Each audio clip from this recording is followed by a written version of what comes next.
What's up, YouTube? Mr. Lamacy here, and today we're going to be reviewing the Diablo 4 patch notes for Season 1, Season of the Malignant. I've already given my opinion of it and all of this, so I'm mostly going to be trying to really dive into my opinion now about what the patch notes are and not the overall piece of the season, right? And if it's enough or not enough or any of that. I really want to dive into what these patch notes are specifically aiming at and discussing if I think those are in a good sight or not, right? So, Diablo 4 team has been diligently monitoring your feedback. As we introduce patches to keep your experience in Sanctuary smooth, we'll update the bowl list and to note whether fixes are intended for PC, Xbox, PlayStation, or all platforms. July 20th is Season of the Malignant's theme and offerings. Wow, that's in 2 days. New, unique, and legendary aspects have been discovered. Use them to enhance your characters in the Eternal or Season realm. These unique items can be obtained from World Tier 4, and the legendary aspects can be obtained from any World Tier. Okay, so they're adding in endgame uniques here, potentially. And then legendary aspects are all over. Unique items. A Havarian Spear of Lycander. Uber unique staff, World Tier 4. Gain a random shrine effect for 10 to 20 seconds after killing an elite enemy. What? Can only occur once every 30 seconds. Developer's note. A Havarian Spear of Lycander is an extremely rare drop. We wish you luck in recovering it from the armies of the Burning Hells. Is it going to be another Shaco, though? Is it going to be another one that, we're never going to find? It seems like that is, which is disappointing. If only, one person, 5 people find it. That'd be really sad. Gain a random shrine effect.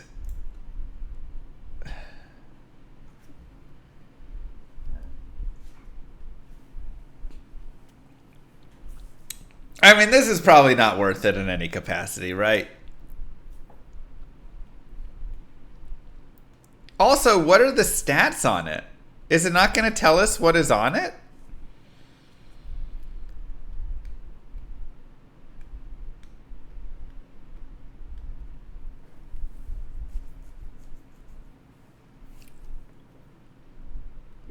Patch hype. Huh. I mean, it's okay. The problem is random. It's a cute item. I don't know why it's extremely rare. This is something that should drop in World Tier 1 or 2, in my opinion. And then you get to have fun with it for a little bit before you replace it with a real item. Because the thing is, this isn't... you need to have some godly, especially on a staff. You need to have a really nice, because it's double for your legendary aspect. You need a really nice legendary aspect in there that then gets doubled and you get tons of damage and whatever. You can't build a character around this. You can't build anything with this. It's just a silly item, which again, I would love to use at level 5, level 10, level 20. But you're not building a character on this, right? You can't give up a good legendary aspect for this. If you think you can, I don't know. I'd love to hear it. I don't think you can. I think the legendary aspect is way too important. All right. So that's general. Barbarian. Azurath. Unique sword. Lucky hit. Your core skills have up to a 20% chance to freeze enemies for 3 seconds. And deal 0.75 to 1.5 cold damage to them.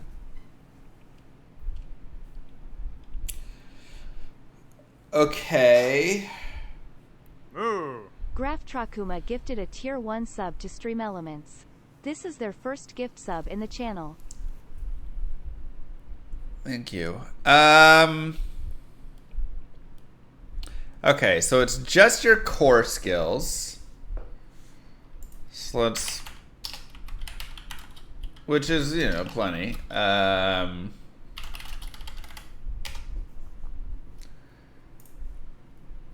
Yeah, but are you stacking this with...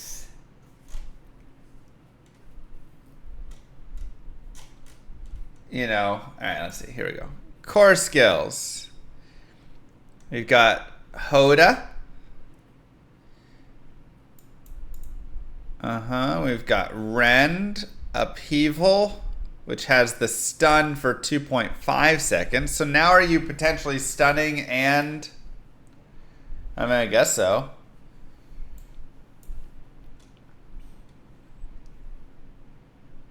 Oh, yeah. You're right. Can't use it with Hoda.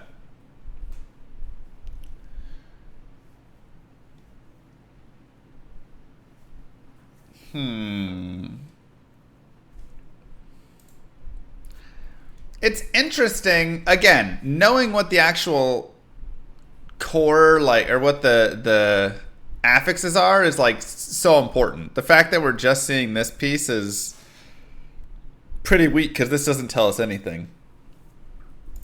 Chance to freeze is something. I'm not sure if it'll actually really be something that people make a whole build around. But hey, maybe if you mix this in with, you know, something else and it gives you some chance of stun and freeze and it's like a CC barb, there could potentially be something. Druid Flesh Render comes back. Debilitating Roar and Blood Howl deal 0.5 to 1.0 damage to nearby poisoned enemies.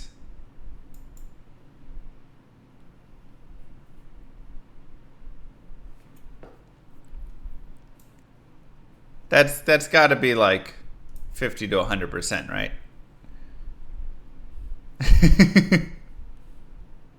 Right? 1 damage. Same with this, right? Below talks about scaling. Oh, okay. All right, they discuss it below.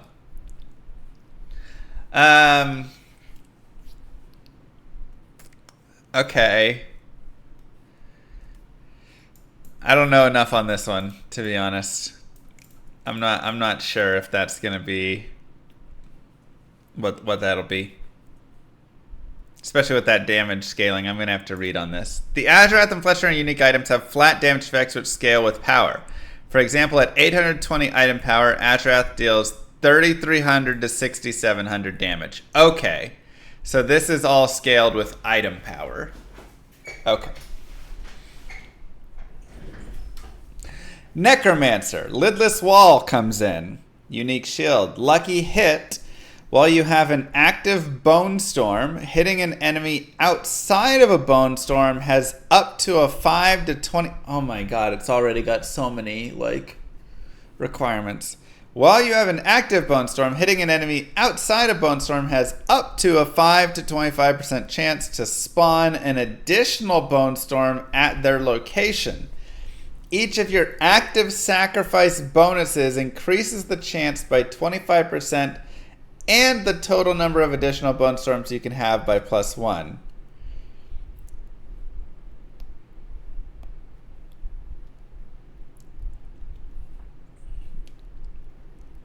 Okay. I think that'll actually be fun. Because if it increases it by 25% for each active sacrifice bonus...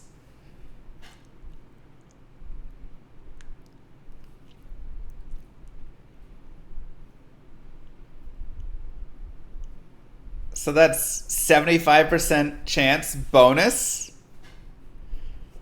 That's increased on top of the 5 to 25% chance to spawn. So you could get a 100% chance to spawn, I'm guessing, if you roll it right.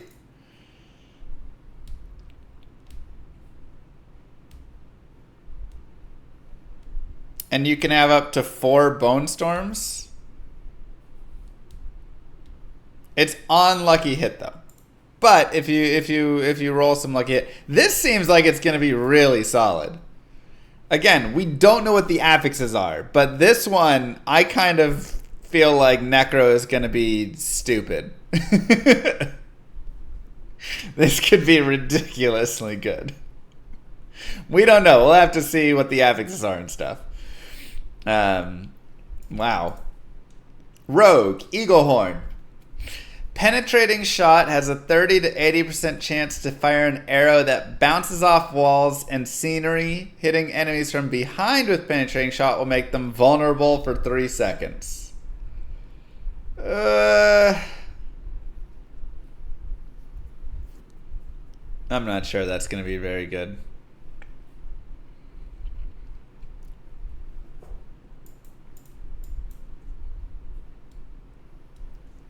Like, yeah, you're just going to be positioning and stuff. It just, like, makes it a little bit stronger there. I don't know. We'll have to see.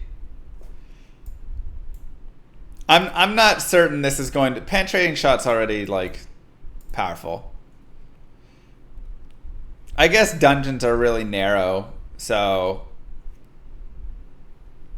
It's just, like, added bonus that you'll just kind of get from it. I'm not sure it's going to be amazing. We'll see.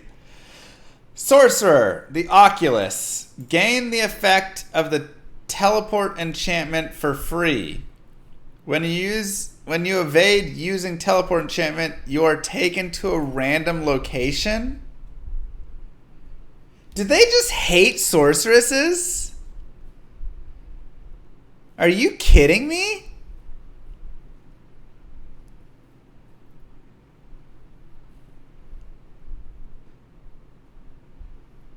Why do they hate them so much? Jesus.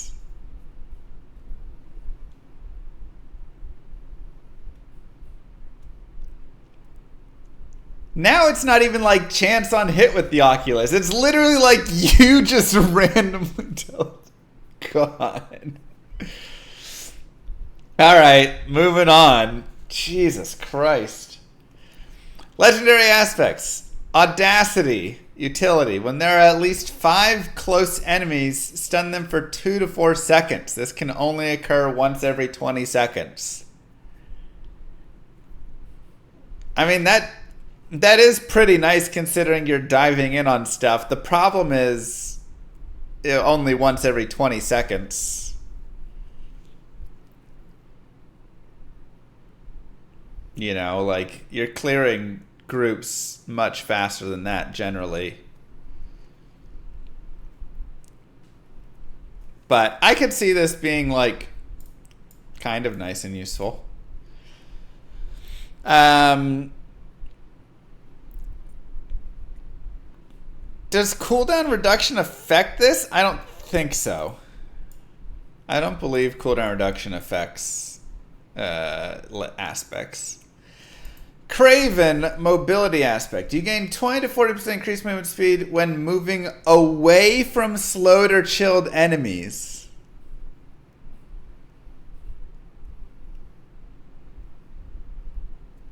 What?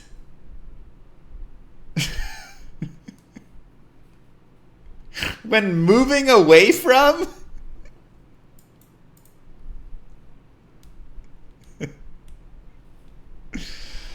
PvP, I guess, to run away. Okay, the generals are very good if you stutter step or kite. Who stutter steps or kites in this? You just kill it all.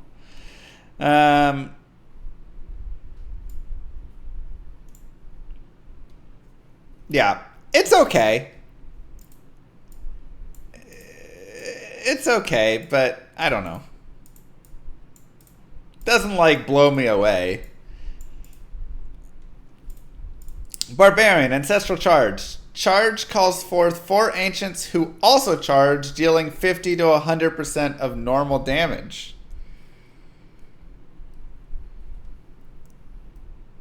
Okay.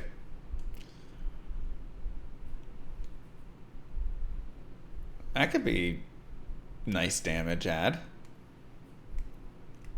No one uses charge, but maybe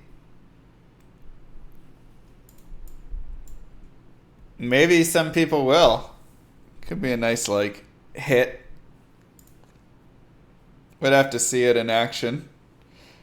But 100% of normal damage.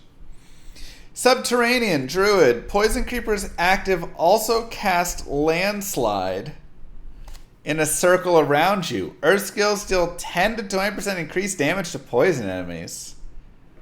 Okay, I think this one's going to get use.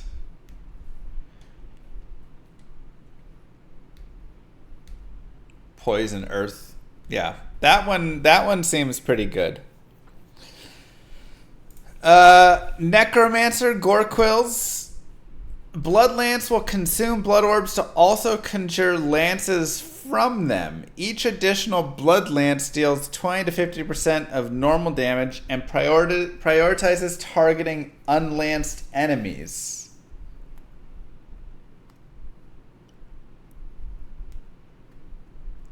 Huh.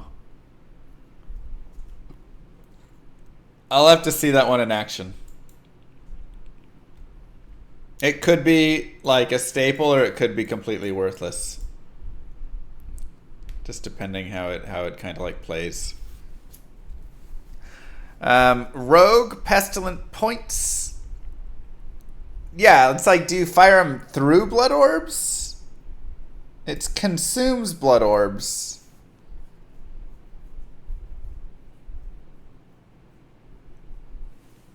I don't know. I'm not sure it'll be enough, but again. Every third cast of Puncture is poison imbued with 100 to 150% of normal potency.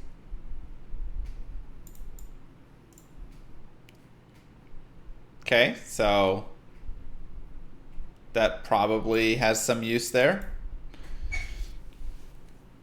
Yeah, because that's the basic attack that you're going to be using, so it's something.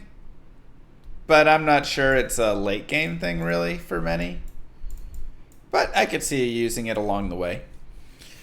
Sorcerer, Searing Wards. After spending 200 to 100 mana, your next firewall is free to cast and will destroy incoming small missiles.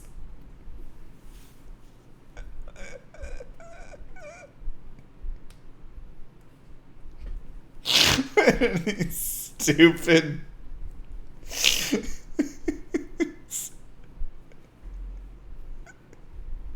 What are these stupid sorceress changes?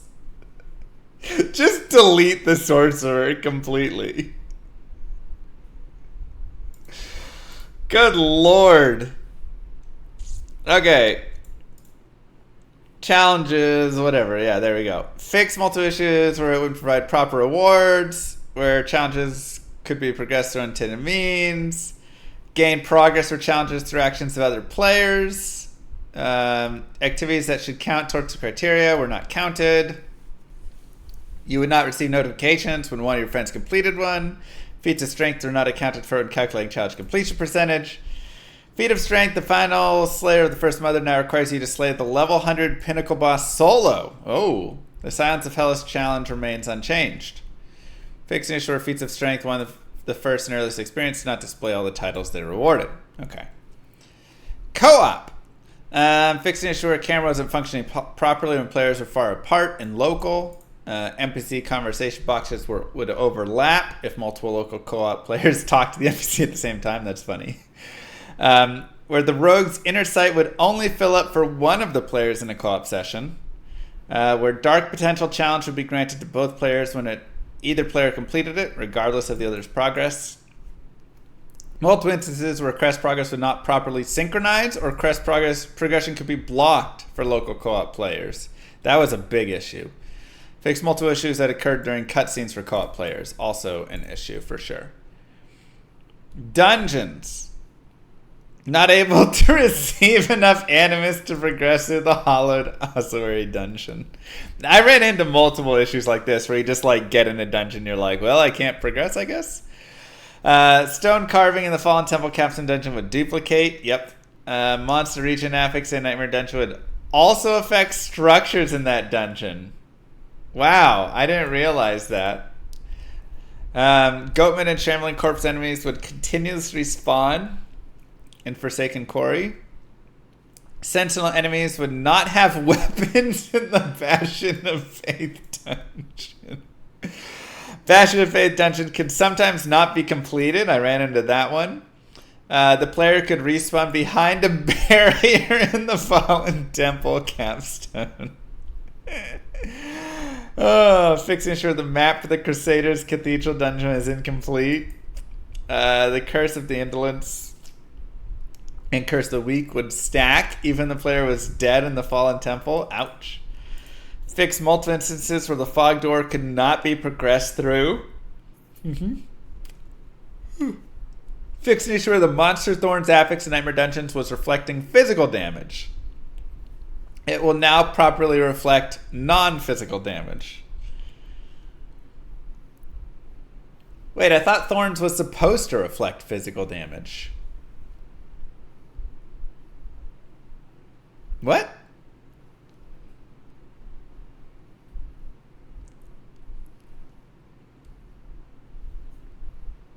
I'm confused now.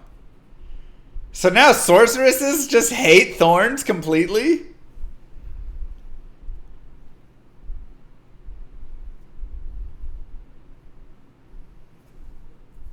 Dude, Sword's gonna get destroyed. She's gonna shoot off one bit of ice shards and just fall over and die. I'm so confused though. I thought Thorns is supposed to reflect physical. Maybe I'm just wrong. Alright.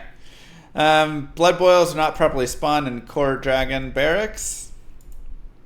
Traps would deal more damage than intended. Level scaling in the level 100 Pinnacle Dungeon was inconsistent. Okay. And Awakened Glyphstone wouldn't spawn if the party leader left the dungeon before completed. Alright. Gameplay. They didn't display number of enemies to defeat on the barb. Iron Maelstrom could be cast more than 3 times rapidly, casting Warcry. Stacking the Berserk, Ripping, Skullbreaker, and Anemia aspects would allow players to deal extreme amounts of damage. Yep. Okay, so they fixed that. Outer Edge of the Quakes, granted to Hammer of the Ancients via the aspect of Ancestral Echoes, was dealing far more damage than intended. We recognize this adjustment as a significant decrease to the Hammer of Ancients Barbarian build, but we do not want strength to be reliant on an underlying bug. Yeah. Hoda needed to be fixed, so Hoda is fixed. Earth skills and pulverized skills consume 2 overpower buffs simultaneously. The bonus effect on Bloodhowl from Night Howler's aspect would apply twice to Wolf's companions, but not for Ravens. Provocation passive stacks wouldn't update properly after adding more points. Automatic transformation from Insatiable Fury would cause the Ursine Strength Key passive to not proc consistently. Enhanced Pulverized buff would not remove itself while in town. Seeking Tornadoes produced by Storm Chaser's aspect would not deal damage. Raven's passive damage did not improve after the skill was upgraded. Ravies would deal no damage while standing very close to an enemy. Interesting. And Stormclaw's aspect allowed Shred to do extreme amounts of damage. Alright, so Shred has also been adjusted down now with Stormclaw. I know, where NATO was broken and they weren't even getting damage from Storm Chaser's aspect. I'm like, oh god, where NATO's gonna be so strong now. Necromancers could not obtain daggers from the Purveyor of Curiosities. Interesting. Necromancers' minions would have their life bonuses deactivated in town. Bone Spear cast through Chilling Wind from an elite enemy would increase the number of generated echoes for that cast. Huh. Thanks, Primo. Enhanced Bone Spear could cause erratic movement. And canceling Blood Mist when it's already off cooldown would immediately recast it. Interesting. Shadow Step wouldn't trigger the aspect of Uncanny Treachery if the target was killed. Advanced Penetrating Shot would not knock down other players in PvP play. Great. Twisting Blades would not come back when the ability killed a bloated corpse-eating enemy. Dash skill would not move the full distance if targeting an enemy while using a controller. Eldritch Bounty Paragon node granted bonus resistances incorrectly. Not that resistances matter. Rapid Fire had an extra arrow VFX that behaved erratically. And Awakened Glyphstone wouldn't spawn for rogue players using Improved Barrage. Fix and ensure the Firebolt enchantment effect did not contribute to the Combustion Key passive. Alright. Passive stacks generated by Align the Elements could partially reset in an unexpected way. Casting Deep Freeze would prevent the Ice Shard enchantment effect from triggering. Interesting. Aspect of Control was applying its damage bonus 3 times for staggered bosses. Aw, man, now we don't even get that. Gravitational Aspect was appearing weaker on two-handed weapons or amulets. Fix and ensure an enchantment effect for Chain Lightning had no visual tracking bonus and could also expect to unexpectedly drop off. And Incinerate would immediately cost 30 mana when cast, in addition to the consistent channeling mana cost. Incinerate now properly only costs mana as if it's being channeled. Oh, nice. For all of the Incinerate builds out there. Wait. Hello? Has anybody played Incinerate? Hello? Fix multiple instances where players could unnaturally teleport during boss encounters. I had that happen. Chests in the Western Raids could be interacted with infinitely. Aw, man, they fixed that. Airman NPC couldn't be interacted with in certain situations. Otherwise, breakable objects in the world would not be broken when evading through them. Multiple instances where a player could avoid damage from bosses if they position themselves in a specific location. RIP. Forge relics could not be interacted with. Monsters with cold, bleeding, burning, or corruption would freeze players in one hit in Nightmare Dungeons with the cold enchanted affix.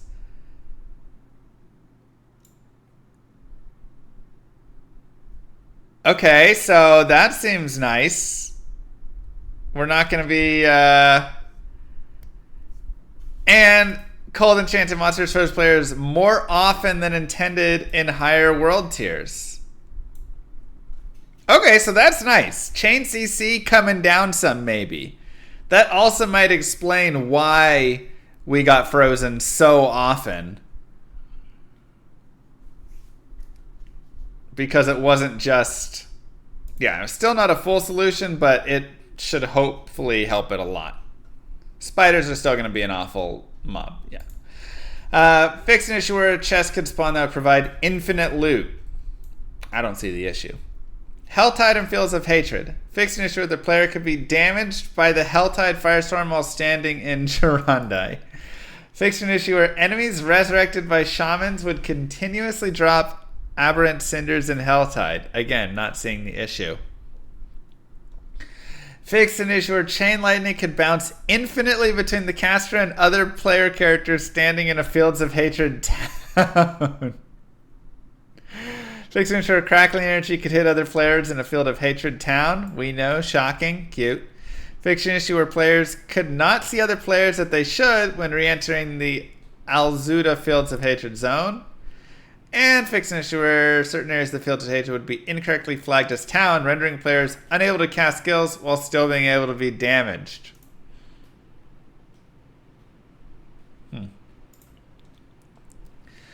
Items and aspects. Cost reduction bonus from the Ring of Starless Skies could unexpectedly dropped off. Aspect of the Protector would trigger its barrier effect after destroying a breakable object. Ring of Misfortune had incorrect stats. Okay. Ember Staff weapon didn't apply the bonus damage to crowd-controlled enemies, which is inherent for all stave-type weapons. Any character menu interaction would reset the bonus granted by the Inner Calm aspect. Wow. Maximum life affix on the Mark of Conclave quest item was scaling improperly. Aspect power would also increase when upgrading an item at the blacksmith. Aspect power would also increase when upgrading an item.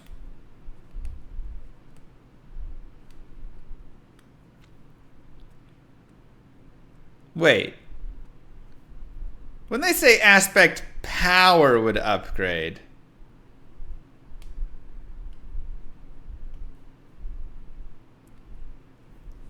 are they saying like your percent? So now you can't, aw man.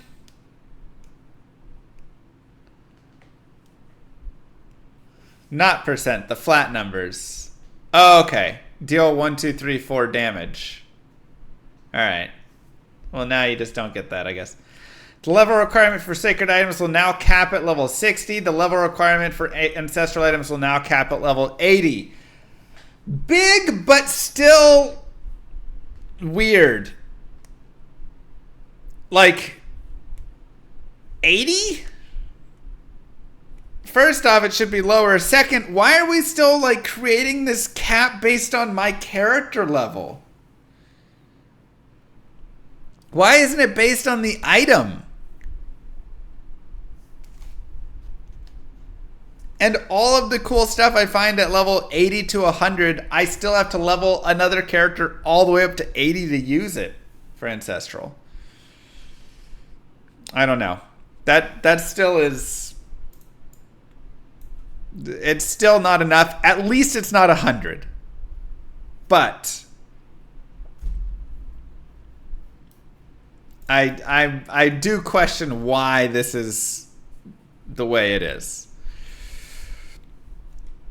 Alright, fixed an issue where the Mother's Embrace unique ring did not trigger properly with several abilities. Okay. Fixed an issue where items of higher power than intended were dropping from rare monsters. Alright, so goodbye those 839 item power items. Or whatever they were. Warg's jumping attack dealt no damage when passing through the player. Pitless Gur monster would endlessly run around in circles. Lightning enhanced champion Goatman would fail to deal damage. Monsters with suppressor affix would be immune to damage from abilities that started initially outside of the immunity circle. Interesting. Clones of a monster with the suppressor affix could also have the suppressor affix. Yep. Treasure goblins would behave erratically if initially engaged from long distance. And monster behavior could not perform properly and could be exploited. Well, we like that. Quest and events. Progress bar could not fill during the Caravan Under Siege event. Interesting. Putrid remains enemies could remain idle during Defiled Ground. Champion enemies could not spawn during the Ancient Obelisk. Using traversals could cause elite and boss monsters to disappear during multiple events. Radiant and Greater Radiant chests would not spawn when completing the Fearful Bones event. Cursed Chest event could not be completed. Wow, lots of these just couldn't be completed. Defiled Ground event in Hauser would have a respawn point much further away than intended. Unique dread enemies spawned during events in the Forgotten Coastline could be invulnerable. Suppressor monster affixes effects would be active on containers and furniture inside the dungeon during the Remnants quest. That's pretty funny. Player can teleport through the Ancient Gate and block progression during Storming the Gates quest. Progression can be blocked during Flesh and Blood quest. Quest dungeons did not reset. The associated quest was abandoned. Quest tracker would be missing if the player re-entered the game during the Picking Through the Bones quest. Not enough monsters would spawn to fulfill requirements for completing the Hungering Necrolight's Cache quest. Enemy was missing when progressing to the Lost Archives during Legacy of Magi quest. Immemorial inscription could not be read. Characters couldn't face to speak an NPC when initiating dialogue for multiple quests. Ghost body of Bakira could remain visible after being defeated. Outside party members could influence the progression of the Bad Blood quest. Player could be blocked from re-entering the boss area after dying during the fights against Elias in the Piercing Veil quest, and other quest progression could be blocked. Man, they had a lot of quests being blocked there. UI. Minimap didn't accurately depict the game world during the Blind Eye quest. Map was incomplete for Loch Wraith region. Portion of the map was invisible in the Exalted Terrace dungeon. Mad Bomber title would not display for enemies. Articles in the newsfeed cannot be opened using mouse and keyboard. You have cross-network play enabled. This message was being sent to chat each time a campaign quest objective was completed. Alright, that's nice at least. Cult leader Paragon passive no longer appears above hostile minions in PvP. That was a weird one, yeah. Bonus from the ballistic aspect displayed +0 to skills instead of +2 on the bonus bar. Sigil sorting was inconsistent between inventory and stash. Yes. Social tab on the action wheel editing window would be skipped when navigating on controller. Amount of gold would not be properly displayed when trading gold in large quantities. That seems like a big issue. If trading was actually a thing people did. Item comparison numbers would be inaccurate if the item in question had a gem socketed that granted a stat that was also present on the base of the item. Interesting. Images would not properly load in the newsfeed. Map pin functionality. Quest and whisper markers weren't displaying properly. Various improvements consisting of messaging, skill description, tooltips, various other. Completion music for defeating could start playing before the boss is defeated. Couldn't send Battle.net friend requests to friends playing on console. I'm sure the bots figured out how to send it. The gold selling bots. Fixed an issue where players could confirm if hardcore mode was enabled after logging in with a new character. Seems good. Players haven't unlocked a higher tier world tier could be invited into a higher world tier. Interesting. Players couldn't transfer leadership of a clan. Sender of the party invite would not be informed if the invite failed due to incompatibility. Nefane's spear would duplicate in the cutscene where the player picks it up. Mashif's camel made no noises. He's dead. No sound when Lorith kicks Mashif awake, and other. We've added more dynamic loading screens with the release of Season of the Malignant. This includes adding more assets to the loading screen, such as your player character. Alright. Okay, that's all the bug fixes. Gameplay updates. Altar of Lilith unlocks are now account-wide. Account-wide? So, wait, does this mean softcore, hardcore? Map discovery is now account-wide? Is that what that's meaning? Or is softcore, hardcore still different between them?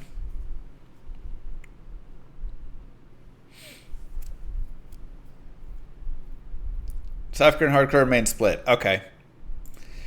This is just the, yeah. Whispers. The thing is, though, you have to log into Diablo 4 now. And log on to your character that has the most progress. And then it will give that progress to everybody else. Whispers will no longer award sigil dust. Overall loot quality has been significantly improved for Silent Chest. The channel time for the Leave Dungeon ability has been increased from 3 to 5 seconds. Why?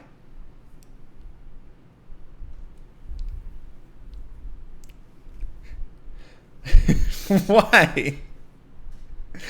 A little more time for one monster to run over and poke you and stop you? Or do it? They're like, we need people to spend more time in our game. I've got a solution. What if every time they try and leave a dungeon, it now takes 2 more seconds? Now we can propose an increase in amount of time spent. What is that?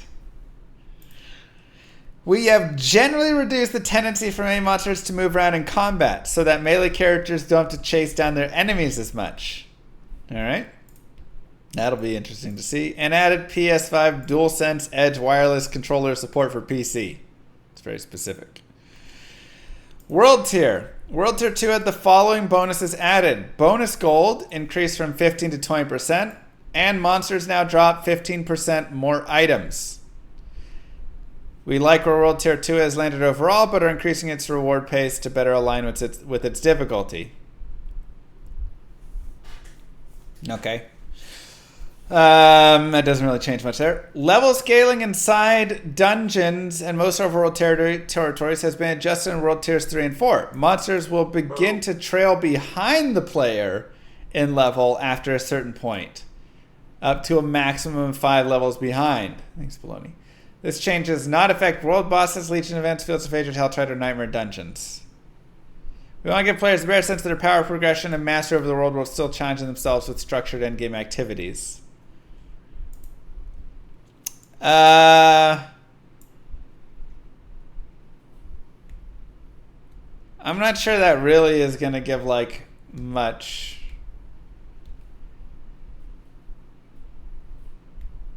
That doesn't seem like the right way to do it. Like, I understand.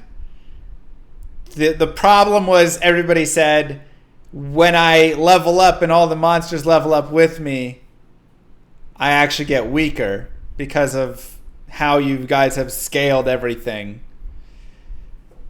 This doesn't seem like the right fix to the scaling. Especially up to a maximum of 5 levels behind. It's just like at once every 10 levels, they'll drop 1 level behind, but then you'll still have the same increase with it. I don't know. That's going to be... Alright. World Tier 3. If the player's level is below 55, the monster's level is 55. If the player's level is 55 to 60, the monster's level is 55. If the player's level is 61, the monster's level is 56. If the player's level is 62, the monster's level is 57. Oh, so it just, right then, 56 to 60 is when you get the big shift, and then from that point on, it's just 5 levels up. Until 70, and then you have the same thing, 76 to 80.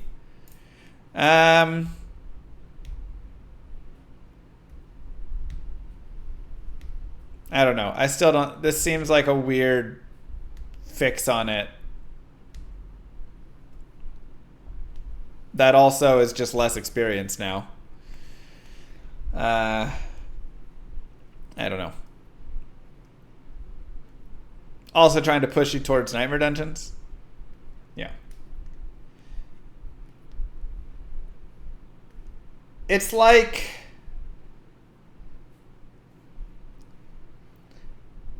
I mean, I can't even think of a good example. I want to say it's like if somebody's like, hey, there's too much salt in this dish.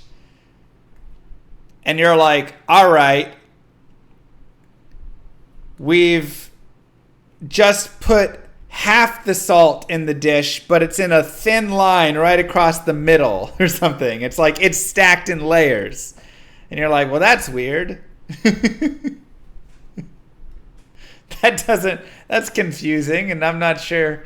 I mean, technically you're putting less salt in there, but now you get the salt in layers or something. I don't know. That's a bad example. I'm trying to come up with an example. It's a solution, but it doesn't feel like the right one. We'll see. Reward experience for completing Whispers in World Tier 3 and 4 has been significantly increased. We have observed that the experience bonus rewarded for killing higher level monsters escalates too fast when compared to the relative challenge involved.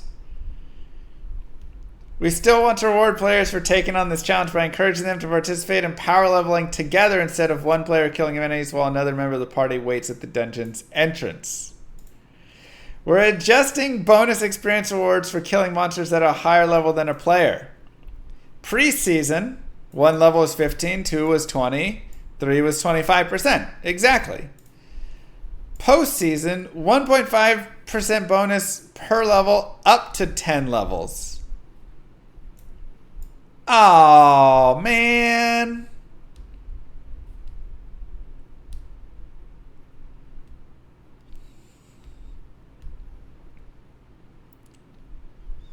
Womp womp. Just an experience nerf, straight up. Brutal. We're also adjusting experience rewards for monster levels offset for higher world tiers. Current world tier level offsets up to +3, up to +10, up to +100. Changing to up to +3, up to +6, up to +10? Womp womp.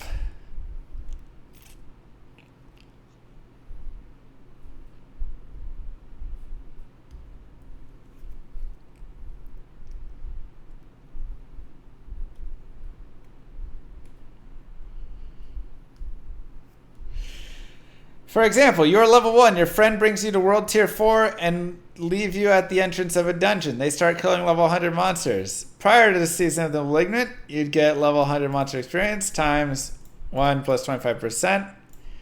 After the Season of the Malignant, you get level 11 monster experience times 1 plus 15%. RIP. Goodbye power level. Goodbye power leveling.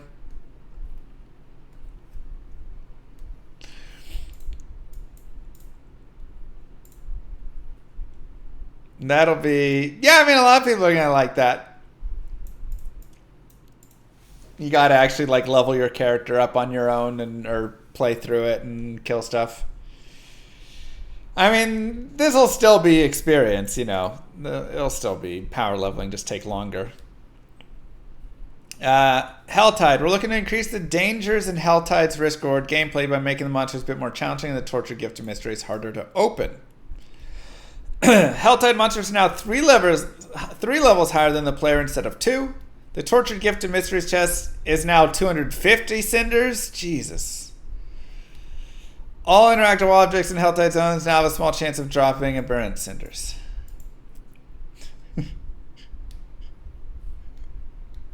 Everything is just like longer now. Oh. As our community continues to battle the burning hells, the builds emerging from new players have shocked and delighted us. We've chosen to focus Season of Malignant Balance updates on clear itemization disparities over redesigns of class features. The class changes are largely focused on numeric increases in skill upgrades and legendary aspects that players haven't found yet compelling. Additionally, we're changing critical strike damage paragon glyphs to empower all damage instead of only core skills. Jesus. To enable more build strategies.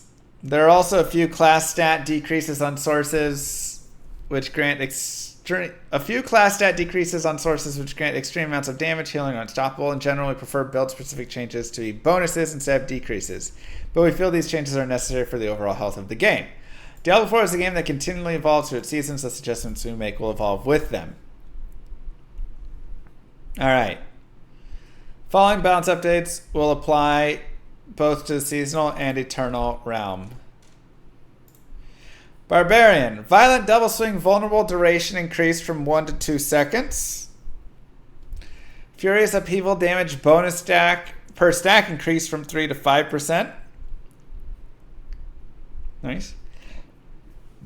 Power charge cooldown reduction is now capped to 3 targets for a maximum of 9 seconds of cooldown reduction. RIP. Tactical ground stomp fury gain increased from 25 to 40. Wow. Enhanced death blows damage bonus to bosses increased from 100% to 150%. Yeah.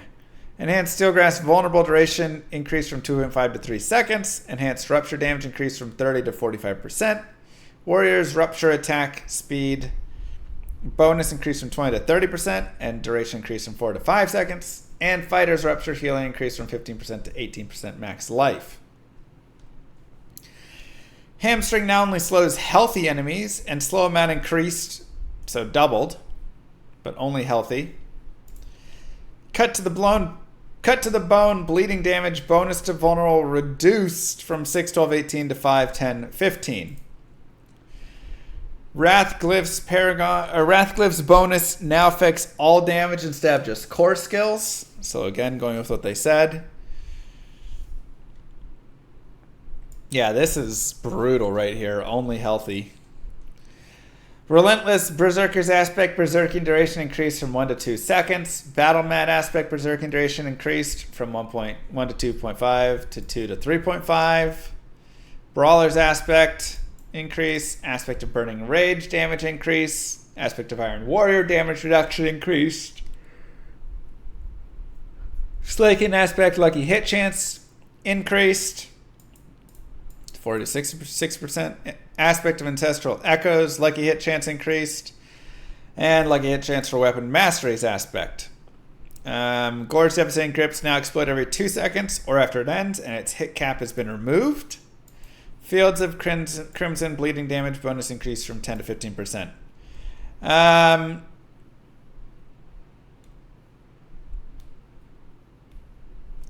don't feel like this changes the barb that much, to be honest.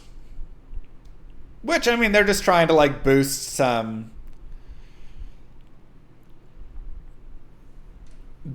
like, some lesser used things, but I don't think it'll change too much. Hamstring change is the biggest one, I would say, in my opinion. That's a pretty big one right there. Because, yeah, it's only healthy enemies, so that's rough. Druid. Enhanced Claw attack speed bonus increased from 10 to 15%. Storm Strike damage reduction reduced down to 15% from 25. Boulder damage increased to 46. Does anybody use Boulder, really? Savage Trample Spirit gain from 20 to 40.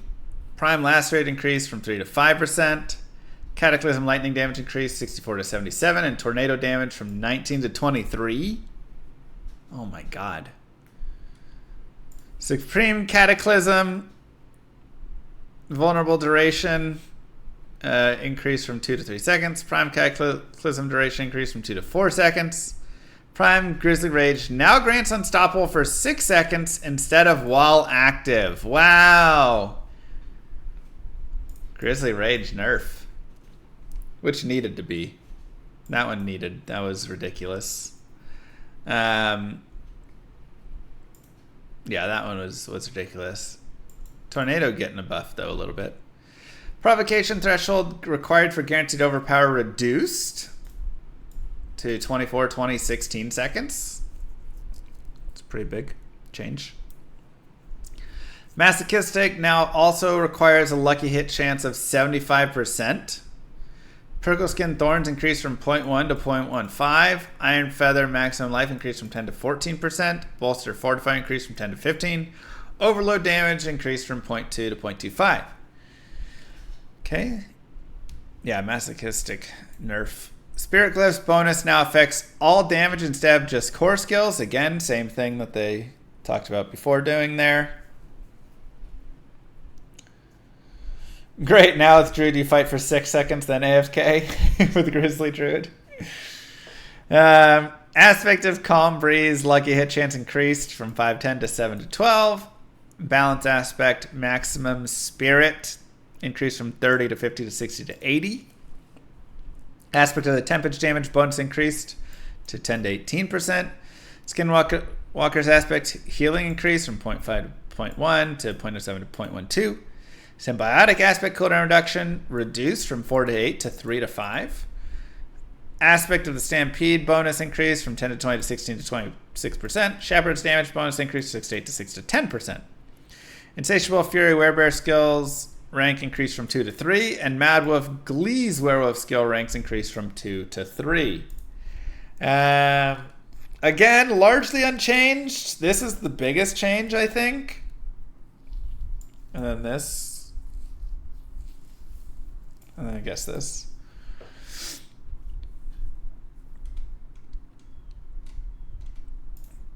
I think Druid got some nerf there a little bit. Or run another unstoppable buff like everyone else has to. Yeah, true. Necro, initiate, decompose, slow, decrease or increase from 30 to 50%. Paranormal Sever cast required for vulnerable reduced from 4 to 3. Enhanced Blood Surge healing increased from 2.5 to 3%. Wow. Enhanced blood lance damage reduction for piercing, reduced from 15 to 10%. Bone Prison initial essence gained, increased from 15 to 25. Abhorrent Iron Maiden healing increased from 5 to 7% of max life. Golems move faster and unhindered through enemies when their cooldown is activated. Supreme Blood Wave leaves behind blood orbs earlier in its path. Ray Skeleton, Corpse Explosion, and Corpse Tendrils range for auto-targeting corpses on mouse and keyboard increased by 50%. Ray Skeleton, Skeletal Priest bonus damage increased to 30. Ray Skeleton, Skeletal Priest increased healing 10 to 15%. Evulsion bonus damage to vulnerable reduced from 6, 12, 18 to 5, 10, 15. Transfusion minion healing increase is decent buff. Drain Vitality Lucky Hit Chance increased to 30%. Amplify damage increased to 4, 8, 12%. Necromancer's minions now automatically resummon after respawning during a world boss fight. Now automatically resummon after respawning.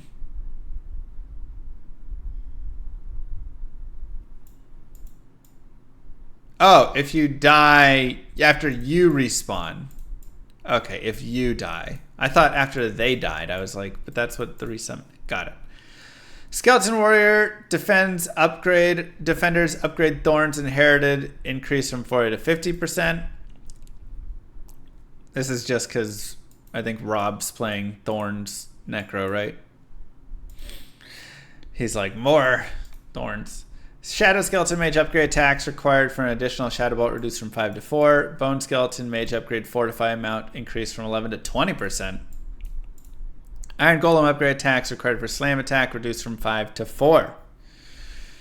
Paragon Essence Glyph bonus is all skills. Aspect Splintering. Aspect Bone Shard damage bonus reduced from 50 to 100 to 30 to 60%. Oof, Bone Spear nerf.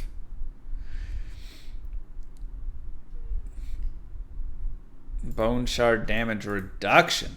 Aspect of Plunging Darkness bonus damage increased to 75 to 125%. Coldbringer's Aspect Blizzard cooldown reduced from 10 to 8 seconds. Aspect of Hungry Blood chance to fire a Blood Lance increased from 10 to 20% to 13 to 23. They're really trying to make Blood Necro a thing here. Blood-soaked aspect damage increased from 0.5 to 0.2 to 0.24 to 0.31. Aspect of ultimate shadow damage increased from 0.16 Jesus to 0.43 to 0.48. Aspects of grasping veins critical strike damage bonus reduced. Ouch. 30 to 60 to 20 to 40. Ouch. Osteus Gale aspect bonus storm duration increased from 4 to 8 to 5 to 10. Aspect of the Danged damage bonus increased from 30 to 40 to 40 to 50. Bloodbath Echo damage reduction from 7 to 60 to 60 to 50. And aspect of Reanimation Skeleton damage bonus increased from 20 to 30 to 30 to 40. Bloodless Scream Essence gain increased to 7 to 10. Wow, and Deathless Visage damage increased slightly. Yeah, I mean, the thing is, every Necro was just Bone Spear.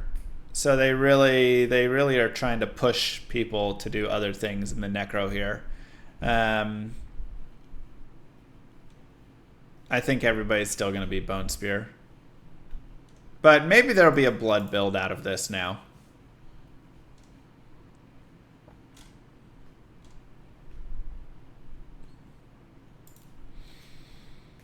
Minion sucks, Shadow sucks, Blood suck. Yeah, it seems like Blood got the most right there.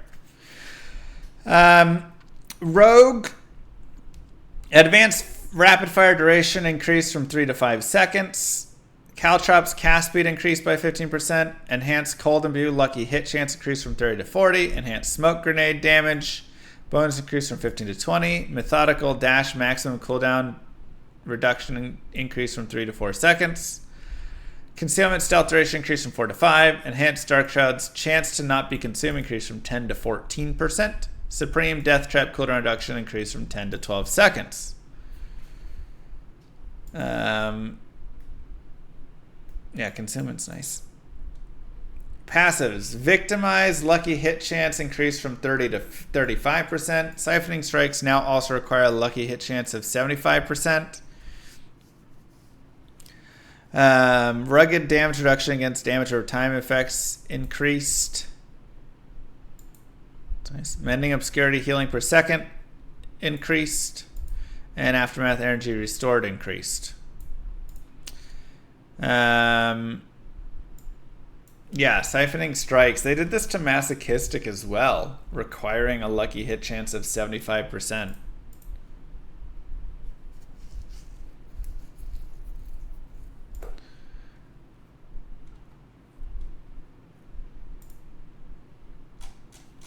Wait, what's that, Paladin?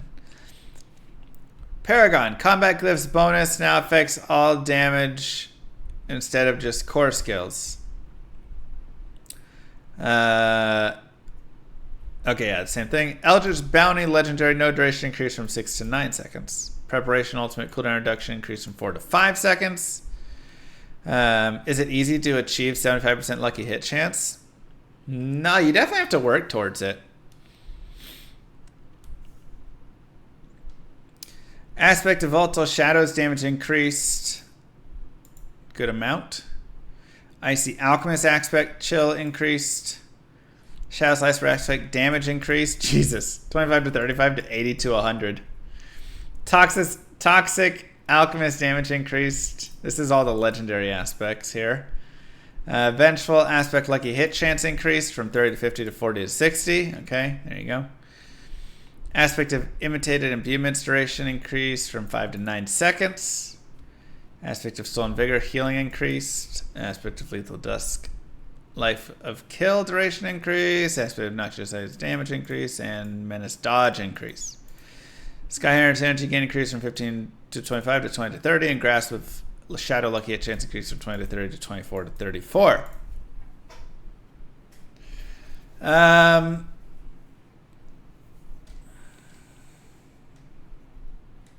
Honestly, I don't think too much is actually changing with the rogue.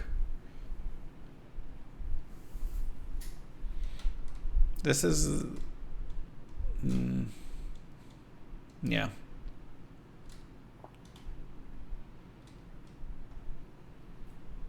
This is weird. Requires a lucky hit chance of 75%. Required amount of percentage so that you can have a chance to have a chance. It's just strange. All right, and now time for the Sorceress, which is my main and only had Vulnerable being applied from Frost Nova and Ice Shards, which meant you had to play Ice Shards. So I'm expecting big buffs here. I'm expecting them to allow other skills to apply Vulnerable. I'm expecting damage increases. Maybe something to help out with resistances. I don't know. I'm expecting a lot of good stuff. Enhanced Charge Bolt damage increase from 24 to 30%. And now benefits from skill ranks. Okay. Destructive Charge Bolt damage reduction increase from 20 to 25%. Destructive Incinerate damage reduction increase from 20 to 25%. I mean, I guess you can try and make some plus skills Charge Bolt build. Most people don't care about basic skills, though. Ice Blade's cast cleanup has been tightened, allowing players to act after it's cast sooner. Okay, that wasn't its main issue. Firebolt initial damage increase from 10 to 18%. Cool. Wizard's Firewall maximum increased mana regeneration increase from 25 to 35%. Wizard's Blizzard core skill mana cost reduction increase from 10 to 20%. Is it a wizard or a sorcerer? Did they just like copy Diablo 3 patch notes or something? It's a wizard in Diablo 3, right?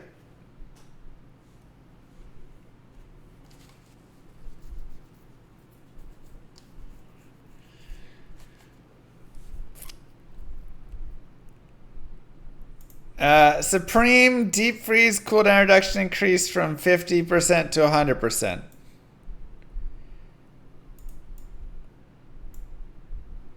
Jesus.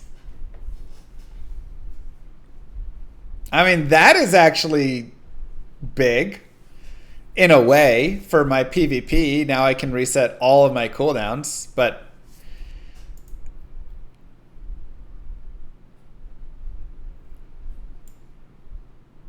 that, I mean, that's all the skills? That's all the changes we got from skills?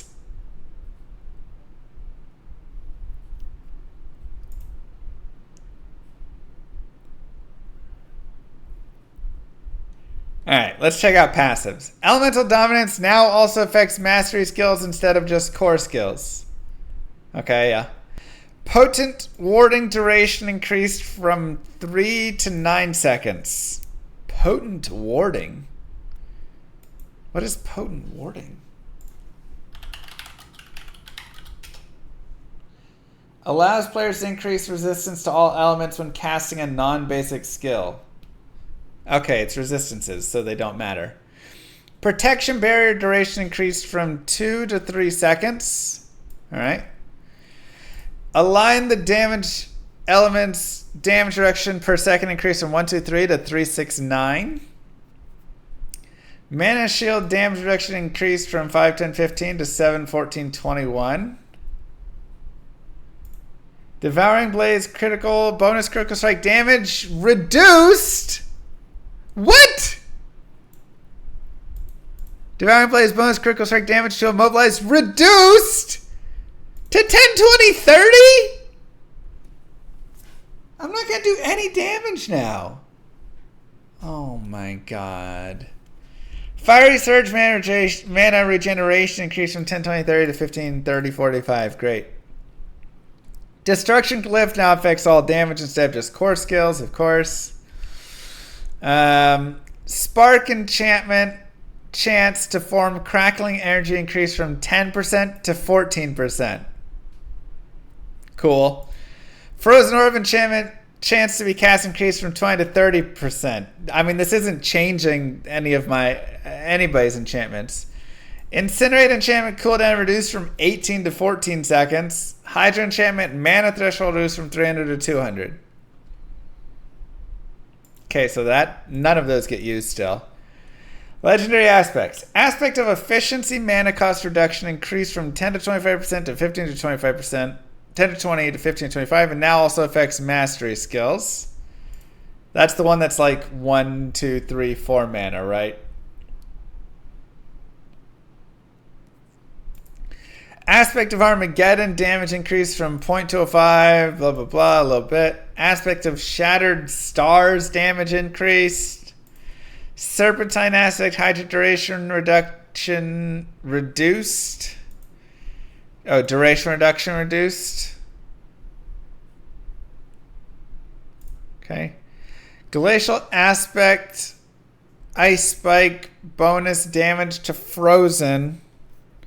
Reduced from 25 to 15%.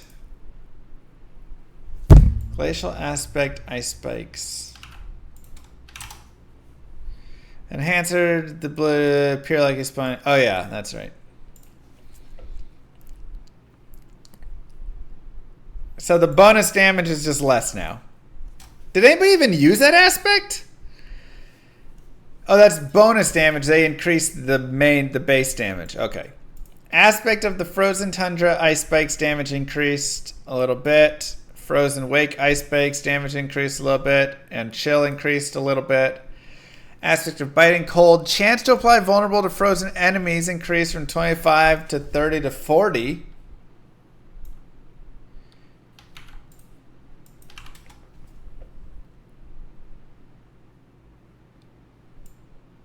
Oh yeah, this one. But they already have to be frozen.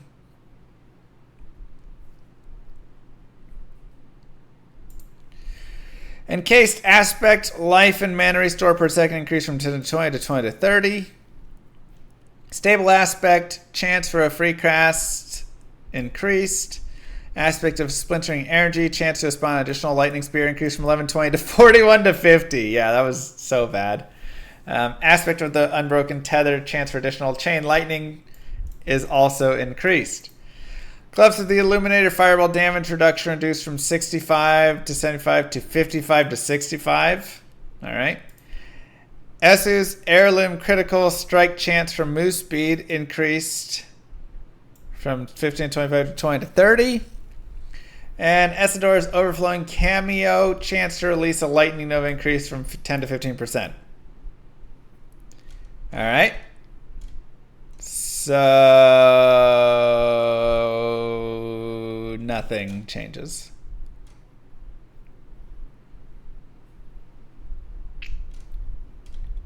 Just a little worse now. I mean, sorry, nothing changes. Now you get a massive reduction, actually, because Devouring Blaze.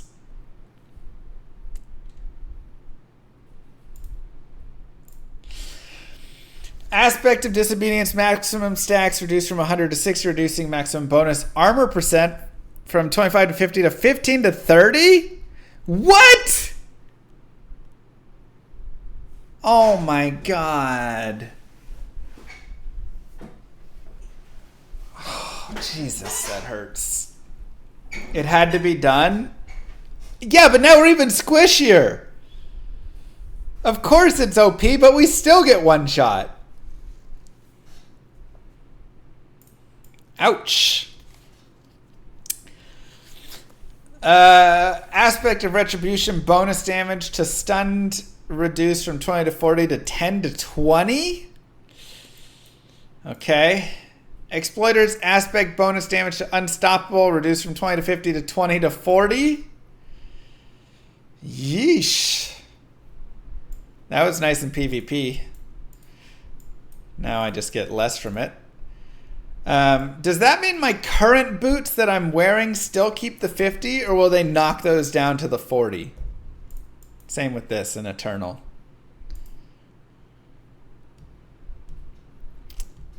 Starlight aspect resource restore increase from 10 to 20 to 20 to 40.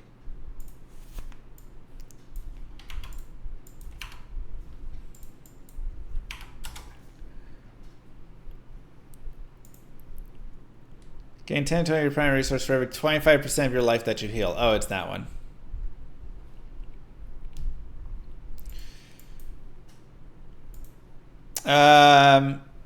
Time for D2 winking face. Thank you. Butcher's Cleaver Slow increased from 40 to 75 to 61 to 75. Okay. Drop rate adjustments increase bonus to drop ancestral and sacred items in Nightmare Dungeons from +5 to +10. Who wants sacred in their like high-end Nightmare though? Just drop me ancestral. Removed a 20% chance to drop an extra equipment item from elite monsters outside of Nightmare Dungeons in Helltide.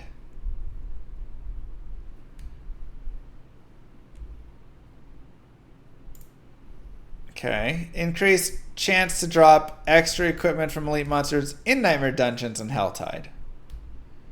Okay. So they're really just trying to push us to the Nightmare Dungeons and Helltide more. Nightmare Dungeons now have a 50% chance to drop a second legendary item upon completion. Alright.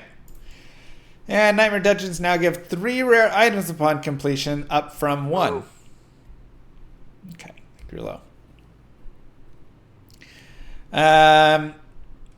Increased monster HP scaling from 85% to 100% bonus per extra player in a party. Adjusted the scaling of the Greed Shine to improve its effectiveness throughout the game. I mean, that needed to be done. World bosses now drop potions more often. I mean, world bosses need to be fixed. They die in like 5 seconds. Who cares when they drop potions? There is no longer a limit to how many materials you can refine into higher materials at once. Okay. Many affixes are too efficient and are outshining alternatives. We're looking to refine the outliers, improve the number of meaningful choices on competitive slots, and increase the overall flexibility of items. We know these changes will reduce the total amount of possible power a character can possess, so we'll be monitoring how these changes affect a player's ability to conquer expected milestones throughout the season. Wow. I mean, yeah, like they've nerfed a lot of stuff down. Stuff like this is huge. Like this is, sure, you can say this needed to be done, but this is also a massive nerf. So I'm glad that they're...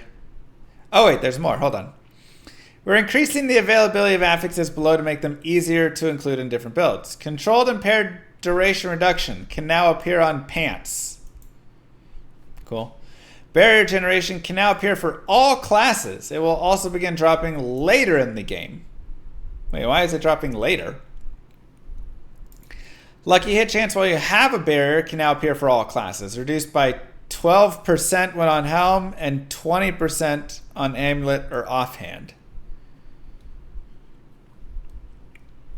Okay, so now it's just like everybody can start building barriers, I guess.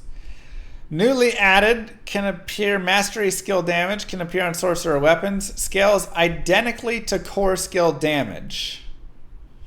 Alright, so just if you want to run mastery instead of core.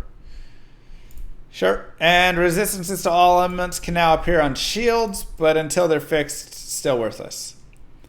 The core stat bonus on weapons has been overperforming, so we're pulling back on this bonus. Strength 50% stronger when on weapons to 25% stronger when on weapons. What?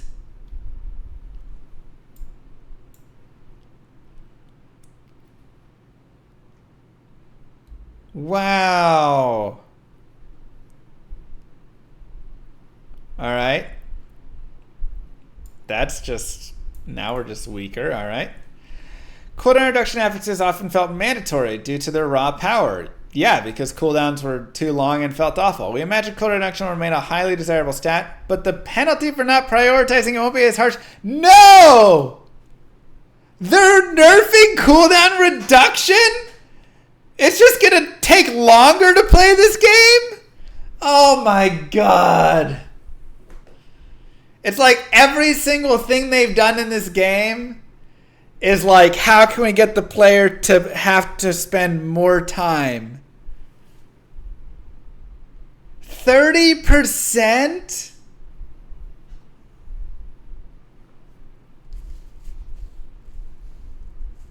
Bro, my sorceress is gonna suck so much now.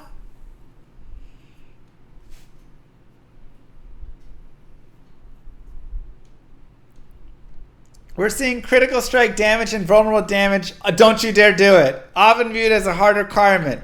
We believe this is a step towards allowing more builds to flourish and will continue. Oh my god.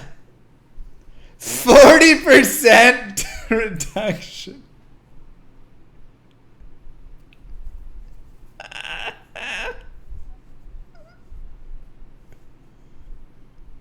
What? I'm not going to do any damage.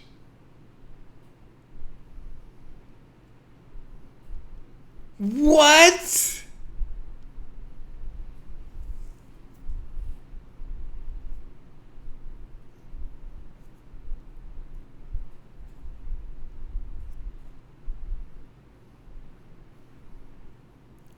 They didn't reduce monster level in Nightmare Dungeons and stuff.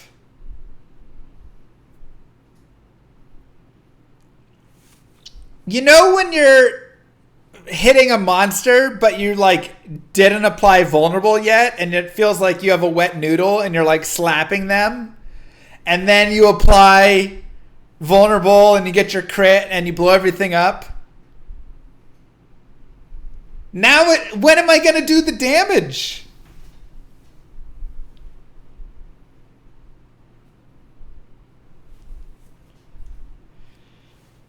Disparities in inherent affixes can rule some weapons out. No! No!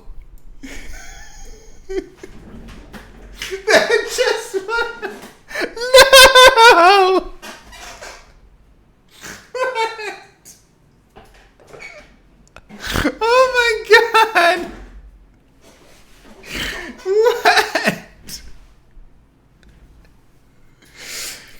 35% more as well here. 65% reduction on crossbows, 50% on swords. Developer's note, damage bonus to crowd-controlled enemies was overperforming relative to the ease of activating it versus stricter crowd control type specific affixes. Damage to crowd-controlled enemies decreased by 30%.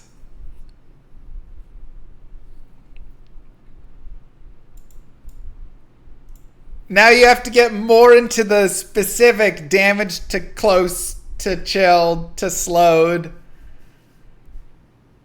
I mean, this just makes it a completely worthless affix because it's like you do your thing, whatever it is to crowd control them. So now instead of having damage to crowd controlled, you just have to now roll damage to close, damage to chilled, to whatever.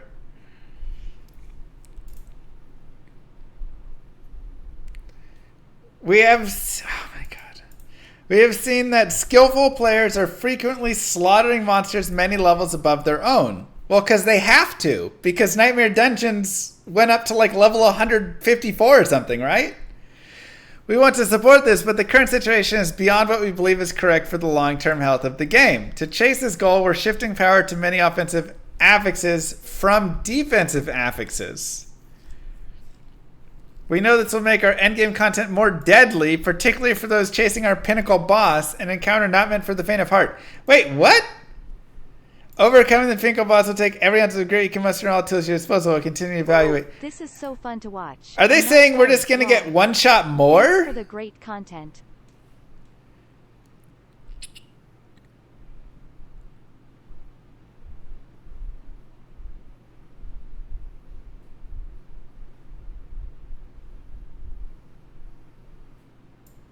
This is all... Wait, hold on. What are all of these?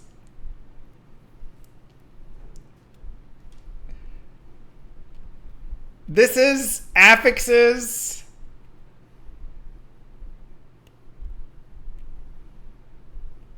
Are these all buffs? Just like everything is... Okay. So everything just has a boost on damage. Minus vulnerable and crit and all of that stuff. Everything's just like 25 to 33% more. But with the damage buckets, our damage is still going to be way worse.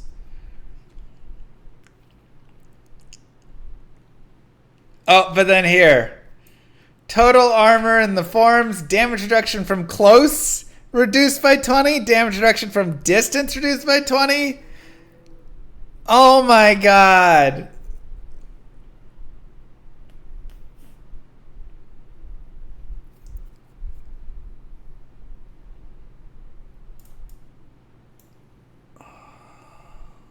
RIP HC characters. The game was already enough one-shots. Why did they make it more one-shots? What? I'm so confused.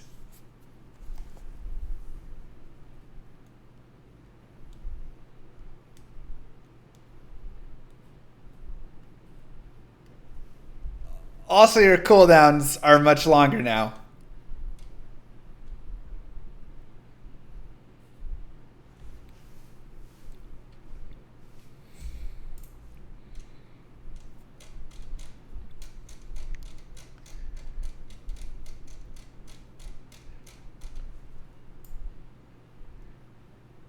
Where's the heart info? Here. Is there more stuff here or? Yeah, deep freeze is a must now for sure. All right, we'll go over that in a bit.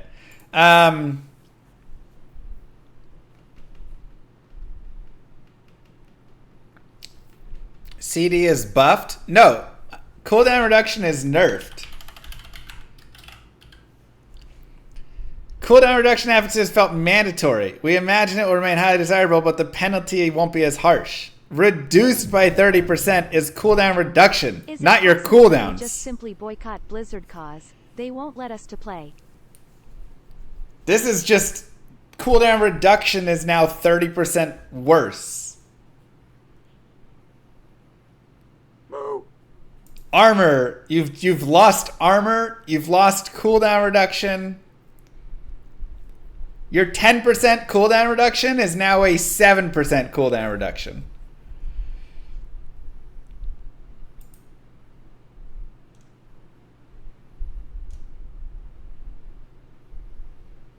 Your vulnerable damage is just absolutely wrecked. But if it's still a separate bucket, you still probably need to roll for it. Your main stat is now 50% worse, but you still need to try and stack it. So all I'm seeing is you're just doing way less damage. You have less armor. This is the nail in the coffin. Skill floor rates. You have longer cooldowns. Meta builds have been brought into the dirt. And the sorceress just fully sucks. Completely destroyed. It's like they don't even understand their formulas. I am confused.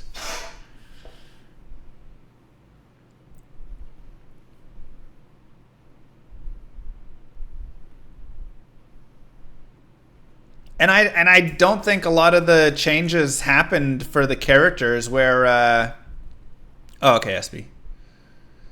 Where like there's gonna be, you know, a bunch new builds that we're really going after.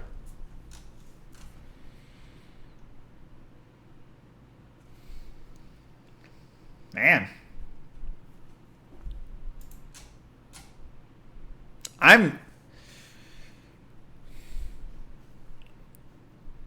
am curious to see how Season 1 plays with this, for sure. This is rough. I mean, look, I'm somebody who totally is all about nerfs. Like, some people are like, never nerf, just buff. I hate nerfs. I'm like, nerfs are great. Because if you don't nerf, then you just keep power creeping until it just gets ridiculous, right? So you're doing quadrillions and whatever, undecillions of damage and whatever. But just like flat nerfing cooldown reduction, so like you just have longer cooldowns, just murdering these like damage buckets, Diablo 4 as a treadmill. Armor. They decided that flat ground wasn't enough, so now they are cranking the incline up. Yeah. I mean, it just seems brutal in a game where already one-shots and things like that were too much. You know? So, we'll see, man. I guess we'll go check out the Malignant Hearts right here, but I'll close up Season 1 patch notes at least and say, wow, this is going to be a very different season. I'm curious to see if maybe Charge Bolt somehow becomes some sort of viable build. Curious to see if there is some shift around, if some of those uniques actually see some play. I think the Necro one will. A lot of legendary aspects getting shifted, a lot of damage shifted. I'm just curious to see how like players in later stage Nightmare Dungeons are doing. I'll be curious though. Yeah, Blood Necro maybe.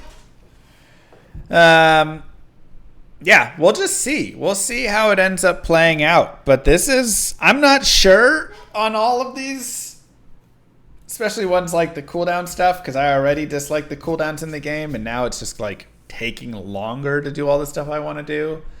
But we'll see what ends up happening. Don't forget to like and subscribe, YouTube. Peace, everybody.